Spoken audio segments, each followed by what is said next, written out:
क्योंकि भारतीय जनता पार्टी को इस बात से बहुत ज्यादा मतलब नहीं है और न भारतीय जनता पार्टी उसके लिए तैयार है कि अपना मुख्यमंत्री दे दे। कारण कि चिराग पासवान को तोड़ना कहीं ना कहीं वो ठिकरा तो नहीं पर फूट रहा है, क्योंकि भारतीय जनता पार्टी तो हाथ गोड़ समेट करके अलगे खड़ा है। तो भारतीय जनता पार्टी के नेताओं ने यह कहना शुरू कर दिया कि एलजेपी हमारे साथ है, सत्ता में बैठ गई। और नीतीश कुमार को वहां भी एहसास हो गया था कि अगर बहुत दिनों तक अगर इसी तरह से चलता रहा तो मेरे लिए स्थान नहीं रहेगा जी। यानी भारतीय जनता पार्टी की तरफ जाएंगे तो सीटें मेरी बेसी होगी, तो समझौता करने में मजा आएगा। जहां भाव ज्यादा मिलता है नीतीश वहीं रहा।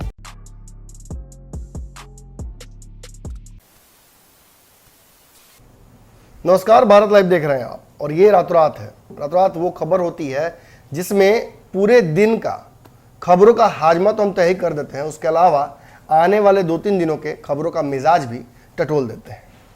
अब आज जो खबर आपके सामने हम लेकर आए हैं, शुद्ध कागज पर अगर रखिएगा इसको तो ये कोई मतलब नहीं निकलता है इस खबर का। लेकिन अगर आप सियासी गलियारों के बिहार के अगर घूमते रहे हैं और आपको इन सियासी गलियारों की आहटों के बारे में खबर रहती है तो आपको पता होगा कि ये बात कहीं ना कहीं से उड़कर आई है, और जब हम तक आई है तो हमारा यह फर्ज बनता है कि आप तक उसे पहुंचा दें।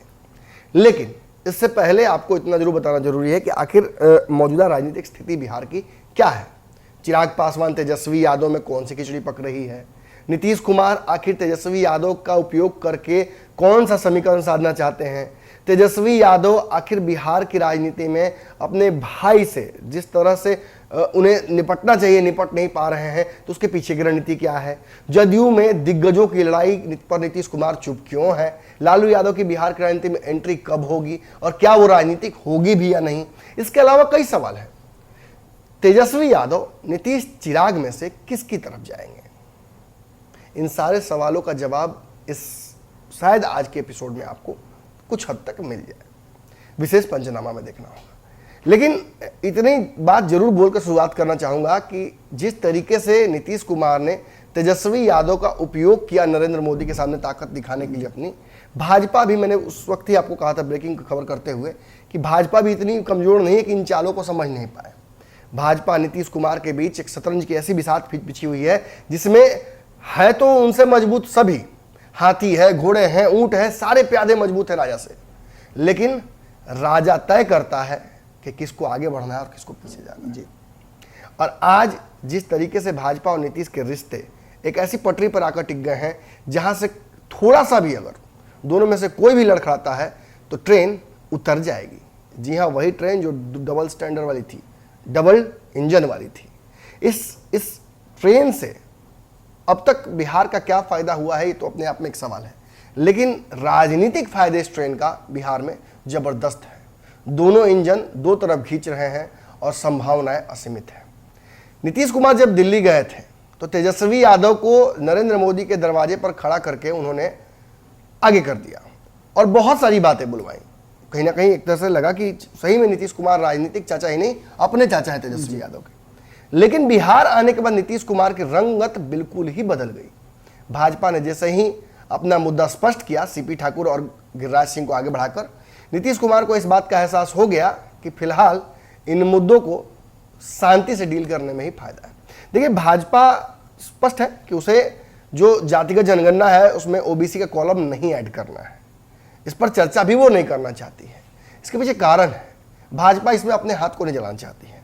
वो जानती है कि कांग्रेस इस मुद्दे को जानकर नहीं छू पाई थी, और ऐसी स्थिति में अगर चुनावी साल है, बहुत कुछ होना है इसमें, कई राज्यों में भाजपा की साख दांव पर है, भाजपा ऐसी गलती नहीं करना चाहिए। और खास बात है कि नीतीश तेजस्वी को इससे जो संजीवनी मिल जाएगी वो भी वो देना नहीं चाहती है। यानी कहीं ना कहीं नीतीश कुमार के खिलाफ भाजपा ने अपना एक बड़ा जो है रुख वो स्पष्ट कर दिया है। अब बॉल नीतीश के पाले में है। नीतीश क्या तेजस्वी यादव के साथ गठबंधन कर लेंगे, नीतीश क्या बिहार में सरकार गिरा देंगे, क्या नीतीश कुमार ओबीसी को खुश करने के लिए भाजपा को नाराज कर लेंगे। तो बीते कुछ दिनों की अगर बात हम देखें तो एक बात तो स्पष्ट हो जाता है कि नीतीश कुमार ऐसा कुछ नहीं करने वाले हैं। बिहार में सरकार कब तक चलेगी इस पर तो अभी भी प्रश्न चिन्ह खड़ा है, लेकिन नीतीश कुमार इस कारण से सरकार नहीं गिराएंगे यह भी स्पष्ट हो चुका है।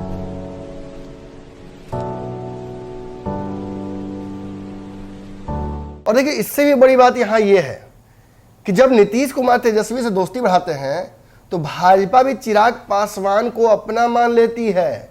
वही चिराग पासवान जिनको कहीं ना कहीं भाजपा ने भी स्पष्ट कर दिया था बाबा कि ये हमारे साथ नहीं है, यानी पशुपति पारस को मंत्री बनाकर कहीं ना कहीं भाजपा ने अपना रुख और अपना जो धीरे से कहा सकता है कि टांग इस लफड़े से खींच ली थी। लेकिन अब वही भाजपा नीतीश कुमार के ना पहुंचने पर कार्यक्रम में चिराग पासवान के स्पष्ट तौर पर कहती है कि चिराग भाजपा के साथ हैं। बाबा ये पकाना लोग खीर चाहते हैं, पक जाती है खिचड़ी, स्वाद आता है खिचड़ी का, दिखता ऊपर से खीर है। ये बिहार की राजनीति में हो क्या रहा है और नीतीश कुमार जो कर रहे हैं, ये क्या राजनीतिक दबाव बनाने का प्रयास जो भाजपा पर वो कर रहे थे, क्या भाजपा ने सेम दबाव चिराग को अपना बनाकर बताकर कर दिया क्या नीतीश पर? नमन जी, हारा हुआ खिलाड़ी कभी कहता है कि हार गए हैं जी। कारण बहुत सारा गिनाने लगता है। जानते हैं बॉल बहुत तेज था, जानते हैं पिच ठीक नहीं था, बैट तो चला, गलत डिसीजन दे दिया और अंत में तो अंपायर धोखा दे दिया जी। ये सारा चीज होते रहता है। लेकिन एक इसमें सबसे महत्वपूर्ण बात जो आपने कह दिया था कि आखिर नीतीश कुमार करना क्या चाहते हैं जी, खुद फैसला नहीं कर पा रहे हैं जी। और इसके पीछे कारण यही था कि नीतीश कुमार पूरी तरह से 2020 के चुनाव में एक्सपोज हो गए थे। एंटी इनकम्बेंसी उन पर लागू थी और किसको ये उम्मीद नहीं थी कि इतना बुरा रिजल्ट आएगा। ये तो उनके चेहरे से दिख रहा इतना बुरा नहीं आएगा, लेकिन बुरा रिजल्ट आएगा वो तो उनको पता था, लेकिन इतना बुरा उम्मीद नहीं किया। हाँ, इसलिए कि आपको याद होगा आप ही ने कहा था कि पहले ही हर्दी गुड्डी बुलवा रहे हैं। उनको तेजस्वी से हारना दुखी नहीं करता है, उनको भाजपा के नीचे बिल्कुल बिल्कुल यही चीज आप उसमें भी बोले थे कि पहले ही भाजपा से हर्दी गुड्डी बुलवा लिए थे कि भैया मुख्यमंत्री तो हम ही रहेंगे। बिल्कुल। और वो भी कब बोले थे? उप आम चुनाव के टाइम में। बिल्कुल, मैंने ये बात ठीक जब सीट शेयरिंग का फॉर्मूला तय हो रहा था उसके ठीक 1 घंटा पहले भारतीय जनता पार्टी को हर्दी गुड्डी बोलना पड़ा था। ये बात तब भी हमने बताई थी। इन सब के बीच नीतीश कुमार जैसे ही चुनाव परिणाम आया, कहे क्या थे सबको याद होगा जी कि मैं मुख्यमंत्री नहीं बनना चाहता था, जबरदस्ती कान्हा पर बैठा के हमको मुख्यमंत्री बना दिया गया। भाई ऐसा नहीं होता है, बच्चा नहीं है कि आपको गोद में लेकर कोई बना देगा। आज हट कहने जा रहे हैं। वो तो उस दिन समझ में आएगा बाबा जिस दिन वास्तविकता में भाजपा अपना बिहार में सीएम कैंडिडेट देने की कोशिश करेगी, तब नीतीश कुमार क्या कहते हैं, वो सहजता कहाँ जाती है, देखना होगा। 2015 में नमन जी चुनाव हुआ था, परिणाम आए थे। नीतीश कुमार पिछले 2 चुनाव के बाद पहली बार किसी के पीछे गए थे और वो थी आरजेडी जी। लालू प्रसाद के साथ रह करके चुनाव लड़ करके नीतीश कुमार को इस बात का एहसास हो गया था कि लालू को सिर्फ जरूरत थी जी, एक संजीवनी की जरूरत थी जो हमारे द्वारा मिल गई या जैसे भी मिल गई हो, सत्ता में बैठ गई। और नीतीश कुमार को वहां भी एहसास हो गया था कि अगर बहुत दिनों तक अगर इसी तरह से चलता रहा तो मेरे लिए स्थान नहीं रहेगा, मैं शून्य हो जाऊंगा। एक बार फिर से नीतीश कुमार के सामने वही परिस्थिति आ गई है। हम ये नहीं कह रहे हैं कि नीतीश कुमार जी कल ही सत्ता परिवर्तन कर देंगे और चले जाएंगे, लेकिन नीतीश कुमार जी फिराक में तो हैं, अभी 2 साल नहीं पूरा हुआ है जी। कारण कि 2 साल से पहले उन्होंने बदला था। शुरुआत में तो ऐसा लग रहा था कि जैसे तेजस्वी से बड़ा उनके लिए कोई है ही नहीं, अपने बेटा से भी ज्यादा गोदी में लेकर के घूम रहे थे जी।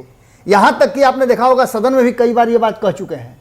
लेकिन अब स्थिति यह है, आप कुछ दिन याद कीजिए ना, जब उनको 2019 का चुनाव लड़ना था लोकसभा का जी, 2 सीट पर 2014 में जब अटक गए थे तो गेम प्लान रचे थे ना। बिल्कुल। उस समय से रस्ते माझी को बनाए तो क्या किए लालू प्रसाद के साथ चुनाव लड़े और 2 साल में उस खेमा में चले गए, क्योंकि उन्हें पता था कि विधानसभा में तो हम बड़े भाई हो गए हैं और बड़े भाई बनने के लिए हमको करना क्या पड़ेगा कि हमको पाला बदलना पड़ेगा।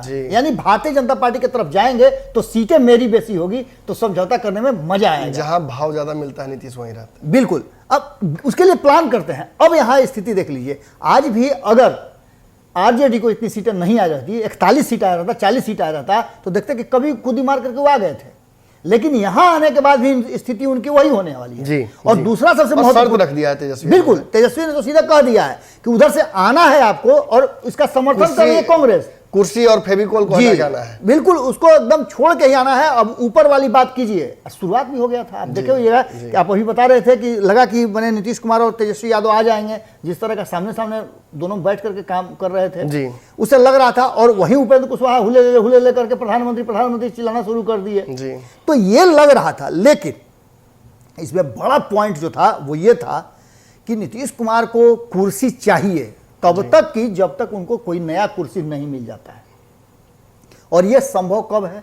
जब उनके साथ भारतीय जनता पार्टी रहे जी। क्योंकि भारतीय जनता पार्टी को इस बात से बहुत ज्यादा मतलब नहीं है और ना भारतीय जनता पार्टी उसके लिए तैयार है कि अपना मुख्यमंत्री दे दे। अभी तक तो मुख्यमंत्री नहीं दे पाई है, कोई चेहरा नहीं नजर आया है। वो सुशील मोदी बेचारे थे, लेकिन इनक्यूबेशन चालू है बाबा। हाँ वो तो चालू है, कई लोगों को आजमाया जा रहा है धीरे धीरे। अब तो अश्विनी चौबे बुढ़ारी में लग रहा है कि मुख्यमंत्री के दावे में आ रहे हैं। गिरिराज सिंह अलगे हूंफ रहे हैं सीमांचल के क्षेत्र में। शहनवाज हुसैन को बिल्कुल धीरे धीरे तैयार किया जा रहा है। उसके बाद शहनवाज हुसैन, माने हो सकता है कि कहीं ऐसा नहीं कि रामविलास पासवान जो चाहते थे कि दलित मुख्यमंत्री बने जी, वो भारतीय जनता पार्टी पूरा कर दे। और मुस्लिम तुष्टिकरण की जो बात है उसमें भारतीय जनता पार्टी के लिए अब उसके पास दूसरा कोई रास्ता नहीं रह गया। भाजपा ने बिहार में सारे हथकंडे अपना लिए हैं जी। हिंदू पोलराइजेशन, जातिगत डिवाइड, सवर्ण एकता, सब कुछ फेल हो चुका है। अब एक मुस्लिम कैंडिडेट ही खेलना भाजपा के लिए बाकी रह गया। भाजपा जानती है कि वो उससे बहुत ज्यादा फायदा नहीं होना है बिल्कुल, लेकिन बाकी लोगों के समीकरणों को ध्वस्त किया जा सकता है। खासतौर पे ओवैसी ने साबित कर दिया है। और यहाँ एक बहुत बड़ा पॉइंट नमन जी आपने शुरू में बता दिया था कि कहीं ना कहीं दलितों को नाराज करने का जो ठीकरा जो है वो नीतीश कुमार पर फूट गया है जी। कारण कि चिराग पासवान को तोड़ना कहीं ना कहीं वो ठीकरा तो नहीं पर फूट रहा है, क्योंकि भारतीय जनता पार्टी तो हाथ गोड़ समेट करके अलगे खड़ा है। भैया नीतीश जी ने कहा तो हमने पारस को बना दिया, नीतीश जी ने कहा तो चिराग से हम बतिया नहीं रहे हैं। लेकिन जब जब जरूरत नीतीश कुमार को हड़काने की होगी, जैसे नीतीश कुमार पहले हड़काते थे आगे लालू को करके कि ज्यादा बोलिएगा तो लालू के पास चल जाएंगे, ज्यादा बोलिएगा तो लालू के साथ दोस्ती बना लेंगे। अब वही काम वहां भारतीय जनता पार्टी कर रही है कि अच्छा ठीक है तो ये काम कीजिएगा, चिराग है मेरे पास। तो कहीं ना कहीं जो बाबा बात करना चाह रहे हैं उसे आसान भाषा में समझाने की कोशिश मैं करता हूँ। चिराग पासवान से दोस्ती बढ़ाकर सडनली कल ही क्यों भाजपा इस तरह से चिराग पासवान को राजनीति फिर से जीवित कर रही है, जबकि इसी भाजपा ने स्पष्ट कर दिया था कि चिराग पासवान उनके लिए महत्वपूर्ण नहीं है जी।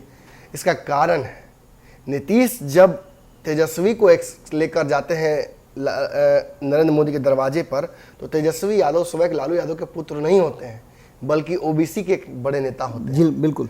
और जब उन्हें लेकर वहां जाते हैं तो नीतीश अपनी संख्या दिखाते हैं और भाजपा को डराते हैं कि हमारे पास रास्ते खुले हुए हैं।